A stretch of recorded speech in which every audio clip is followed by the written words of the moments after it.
Hey, welcome back to the channel. Alright, today we are going to dive into game 2 of where we started, the Draven versus Diana. And of course, the Diana has took round 1. If you guys haven't watched already, please feel free to do so. And we're going to go into game 2 here. And I believe Draven is going first in this game and does go target, or rather have the arena greatest, scoring him an additional point, and then just playing the Tide Turner immediately to start the turn. Just a very reliable 2-drop, I would say. Even though it's not good on its own, I mean, it's still a body, and if you're going first, as in this case Draven, he does want to have the body as soon as possible, and we do see a very reliable play, just dropping the Diana straight into the base already. We're going to move on to 4 runes. I believe I forgot to key in a 1 point for the arena greatest for the Diana player. And we're going to use the 4 runes immediately, and I believe it's going to be a Kaisa. No, we're actually just dropping the Vex into the base, not pushing in, which is a respectable choice because we do see Diana in the base. So even if you move the Titan, do gain 1 point, the Diana will have a very easy time to just conquer over it, right? Killing off your 2 might, which could be a very fatal mistake, especially because you're going to be tapped out with the power of, when you commit the Vex like that. So now we do move on to 5 runes for the worst player ever, and it looks like he's just going to move into the Abandoned Hall and then using the Diana's champion ability as well as the legend ability to basically have a free one. Does reveal a very infamous card, Moonfall, and in this case he will do conquer to 2 points here, and looks like we commit his own Titan to actually save the Diana. I mean, given that Diana is only 3 might and the Vex is ready at base to just conquer over it. This also shows that he might not have the resources to cover for it, but at the same time, you don't want to save your resources. You don't want to really target Vex because Vex does have deflect, which can be quite annoying, and just going to pass the turn with 3 runes standing, which is pretty interesting. It does rather presents a threat for the Draven here, and does use 2 runes immediately, and I believe it's for the Falling Star. Alright, Falling Star is definitely a very strong card here. Going to clear off the Tide Turner as well as the Diana. We shall see how he's going to react to this. Looks like he's just going to go for the Stupefy to just basically cycle through the deck, right? Going to target one of his own card. I think it doesn't really matter here, right? So just going to target his own Tide Turner, and then just going for the draw one here. I don't think he's drawing into any other further reaction, or maybe draw into another Stupefy. No, he's actually going to gas his own Tide Turner. Okay, very interesting because you are saving the Tide Turner to hand, and this Tide Turner can be quite effective, right? Especially against, or rather using in conjunction with Hui. Alright, if you guys don't know what Hui does, it's a very infamous card. And if you watch game 1, Hui is definitely broken. So we're going to see Vex just march into the Abandoned Hall like that, and then going to score an additional point. So just something to take note also, right? Because he actually used the Stupefy earlier, he does target a Tide Turner so that the Abandoned Hall doesn't push you to 4 might, and then of course you can't gust it, right? But of course we do see a respectable stack deck during the action phase, and we're going to see Tide Turner and of course the Noxus Hufu being played into the arena greatest, giving him now to 3 points. 3 points is a very respectable point now.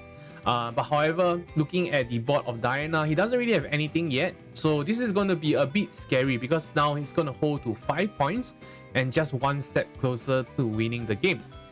And of course, with the arena greatest, you do have to respect that. And we of course see Hui being developed immediately in the base. And I think that's really pretty much it, right? It's going to just pass the turn here. And one could actually also, try to understand whether is it really better to just keep the Falling Star for the Hui instead. But it's also respectable to just use the Falling Star to immediately kill off that 2 units, because you do make the opponent having to give you a total of 4 points here. Right now we move on to 5 points thanks to that double hole. And if he does have another Falling Star somehow, this could be just game straight away. Right, we do see the stack deck in the opponent's hand, or rather the Draven's hand, and he could simply just dig further into it, and this could be a risk, or rather a gamble from the Diana player here to just commit the might, or rather commit the runes for the units there. But there's really not much he can do as well, because cards like Falling Star or even Challenge, right, really hurts a deck like Hui, especially when they're all tapped out. They're basically telling you, touch me in the base if you want. So we're going to start off the whole turn with the stack deck here. And the stack deck will look at the top 3 here. And of course, if he does look at a Falling Star, he'll immediately pick it up. But looks like he doesn't have it. Hence why I'll say the further hesitation. And this is where things get a bit scary, because if you let Hui lives, you do have to respect the potential of the Ride the Wind. If you guys don't know what Ride the Wind does, essentially it moves a friendly unit and ready it. So you can actually move it back to base and then trigger the move trigger, and then of course move it to another battlefield again. So at this point, you might want to reconsider pushing back the Vex as well as the Noiseless as well as the Tide Turner to base to fight for another day. Given that you do not hold for game here, you might not want to raise those units, and looks like he does go for them, pushing all of this back and of course respecting the potential Hui, and looks like it's going to use all the runes available to develop the showboat, alright, the Draven showboat, which is currently at 8 might, which is actually pretty interesting because with 8 might, right, if the Hui dance pushes up, he can actually potentially reach to 8 might, and then with a Moonfall, which he actually see in the previous turn thanks to the legend ability, he could easily kill off this Draven. So I would actually prefer it if it was at 9 might, or rather 10 might, so sorry. But of course that will be 7 points, which is quite a bit to reach, right? So now I will guess for the Diana player, he's considering whether he should commit for that move, given that the Draven is all tapped out. So this is a potential clear for the Hui. But however, if you do commit resources like that just to kill off the Draven showboat, you're actually also not respecting the other units, which is the Vex, the Noiseless Hopeful, as well as the Tide Turner, which can be pretty scary as well for the next turn. But we do see Hui being moved up here, and of course triggering the on play, or rather on move draw 1, discarding 1. If he does discard a unit here, I'm guessing he's going to go for that clear for the Draven. But if he does go for the spell, which he's still considering, he's basically cycling for more combat tricks. But if I'm not mistaken, I just saw like probably 2 or 3 Moonfalls in his hand, which is pretty nuts if you ask me. But 3 Moonfalls is actually 9 runes in total. If you consider the Diana Legend is 8 runes. So that's still quite a bit, right? So, and if in the previous game, we do see the Draven being punished when he does push multiple units into a Moonfall potential. With more units, the Moonfall is stronger, given that you do -2 for each card on the battlefield. So, but with Draven Showboat, it's actually a very single big unit, which is actually pretty respectable and not so strong into the Moonfall. But however, we do see him discarding the Kha'Zix. And with the Showdown, he does use the Diana Leader ability, and then of course using the Moonfall, like I mentioned, to actually move the Draven Showboat into the battlefield. And this will of course allow him to clear off the Draven very effectively. It's 8 might to, I believe, 6 might. Alright, so it's a very easy clear, and we do not have 2 runes standing to see the potential of a spinning X. So this is pretty well calculated from the Diana player, but this will push him to 3 points, so sorry. And now he's considering whether to move Tide Turner up, because Tide Turner can allow you to conquer 1 more point. But we do have the Vex, we do have the Noiseless Hopeful in the backline, which is going to be a very easy clear, right? Oh, and actually we also forgotten that the Abandoned Hall does give 1 might to the Hui as well, so that's pretty nice. Of course, the Tide Turner is going to move up and to just gain the points, because I think for Diana, you do want to go for 2, 4, 6, 8 points, right? If you're just going to play from odd points, it's going to be slightly awkward. So pushing out the Tide Turner here will be quite respectable. And it looks like he does not develop anything, right? He's just going to just pass over, I believe, 1, 2, 3, 4, 5, 6, 7. I believe 7 runes standing. Okay, this is quite scary in the perspective of the Draven player. But however, if he can break these 2 board, he would effectively win the game, because he's already at 5 points. So if he goes for these 2 conquer, he'll be at 7 points. And with no units at the backline for the Diana, if he does conquer these 2 successfully, there is no coming back. Alright, I mean, there's a potential Watcher if he does play it, but that's so expensive though, and he can only clear 1 of the battlefield only. So now this is a very crucial turn for the Draven player. He has to try to break this board, and with, I would say, quite a number of runes standing, 1, 2, 3, 4, 5, 6, 7 runes standing in total, right? And then of course with total of 10 might in the base, and he's going to actually move all into the Tide Turner, which is pretty interesting, right? Because that means you are so scared of Hui, you actually move away from the Hui and then pushing 10 might into the Tide Turner itself. Now the Tide Turner could just let this go and then killing off the Tide Turner is essentially a trade. But I'm not too sure whether this is very wise, especially with a potential Moonfall, which of course we see in the Diana's player hand. But probably for the Draven player, he does feel that the Moonfall is already being played, which is the one that we saw just now. There's no possibility that he will have more than one copy, right?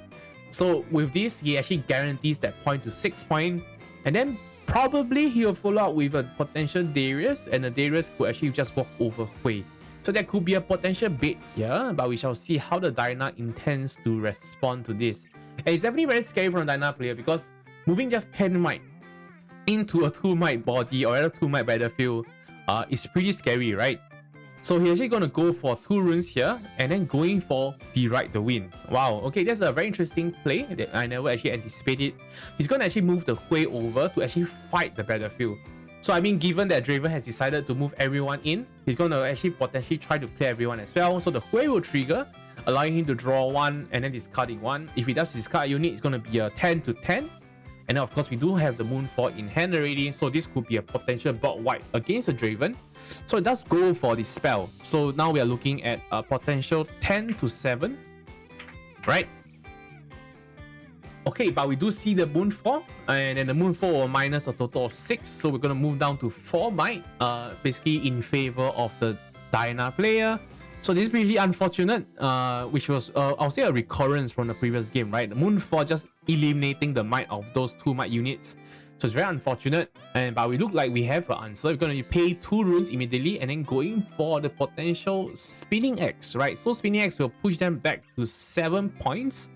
And this will be a trade as of now, which might not be in the favor of the Draven, if you ask me, right? So we shall see what else he does have. Because if he does allow this to go through, this might be over, and we do see a Stupefy, and the Stupefy will basically minus 1 more might here on top of the Noxus Hopeful. So this will be 6 to 7. So still not in the favor of the Draven player. And actually he's going to trade all of them. Yikes, this is actually pretty expensive, right? But of course the Spinning Axe does go back to base, so that's actually pretty nice. And then he's actually going to go for pay for 5 runes to actually develop a Kaisa Accelerated. And I believe he's going to pay for that Accelerated rune as well, or rather pay for that Spinning Axe, and then going for the Conquer.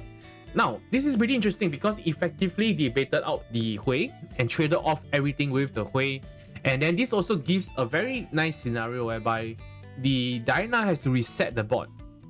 So this could be a very effective bait from the Draven player, not going all in, forcing the Moonfall, forcing the Hui, and then just leaving the Titanner alive, because the Titanner doesn't really do too much as well. And then the Kaisa just walks over it, thus allowing to draw a total of 2 cards, right? Thanks to Kaisa ability as well as Draven's champion ability, or rather the legend ability. Winning a combat does draw you 1. So now, the next turn, if the Kaisa do leave, or in this case, he does have a rebuke, it's going to push back the Kaisa to hand. But he should have a unit ready to fight again. This will remove the, of course, the Spinning Axe, because Spinning Axe, it does have temporary at the beginning of the beginning phase. If it's not equipped, it's gonna die. So it looks like the Diana just gonna cast Rebuke and then just pass the turn. And we're gonna see him actually develop the Vex as well as a Noxus Hopeful in the backline and just passing a turn like this, which could be potential game, alright, if the Diana doesn't have anything. And it looks like his hand has only Hui's and Gus, which is not enough against those 2 4-might bodies, and this could be potentially game already. It looks like he does pack it up, because he does respect their 2 bodies in the backline. So a very well played from the Draven, you know, trading off the Hui or essentially baiting it here. So join me in a 3rd game for the next video.